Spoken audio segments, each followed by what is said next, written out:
తెలంగాణలో రెండో విడత పంట రుణాల మాఫీ ప్రక్రియ ఇవాళ ప్రారంభం కానుంది. మధ్యాహ్నం 12 గంటలకు శాసనసభ ప్రాంగణంలో ఏర్పాటు చేసే కార్యక్రమంలో 1.50 లక్షల వరకు ఉన్న రుణాల మాఫీకి ముఖ్యమంత్రి రేవంత్ రెడ్డి నిధులు విడుదల చేయనున్నారు.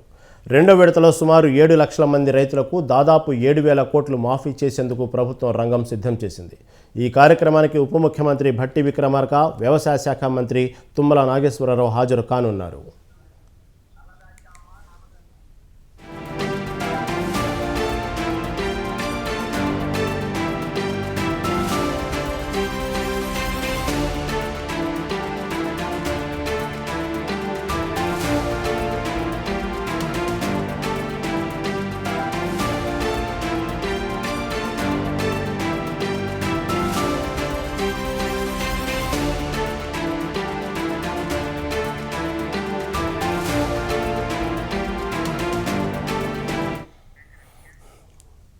మూడు విడతల్లో రుణమాఫీ ప్రక్రియ పూర్తి చేసేలా ప్రభుత్వం ప్రణాళిక రూపొందించింది. ఈ నెల 19న మొదటి విడత ప్రారంభించింది. అందులో సుమారు 10.83 లక్షల కుటుంబాలకు చెందిన 11.34 లక్షల ఖాతాల్లో 6,035 కోట్లు జమ చేసినట్లు సర్కారు స్పష్టం చేసింది.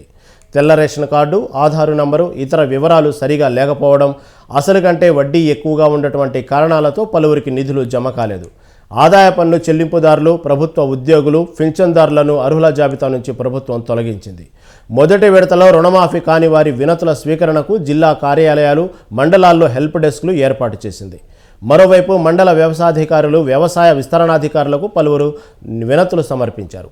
అవి ఇంకా పరిష్కారం కాలేదు.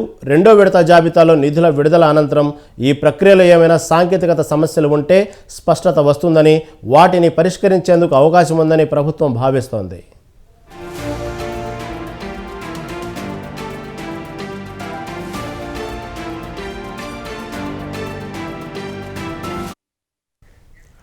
రెండో విడత రుణమాఫీ ప్రారంభ కార్యక్రమాన్ని అసెంబ్లీ ప్రాంగణంలో ఇవాళ టీ విరామ సమయంలో నిర్వహించనున్నారు. సీఎం మంత్రులతో పాటు ఎమ్మెల్యేలు ఇందులో పాల్గొననున్నారు. లోక్సభ నియోజకవర్గానికి 2 రైతుల చొప్పున ఆహ్వానించి వారికి సీఎం చేతుల మీదుగా చెక్కులను అందజేయనున్నారు. ఈ కార్యక్రమాన్ని వీడియో కాన్ఫరెన్స్ సౌకర్యం ఉన్న అన్ని రైతు వేదికల్లో ప్రత్యక్ష ప్రసారం చేస్తామని మంత్రి తుమ్మల నాగేశ్వరరావు తెలిపారు.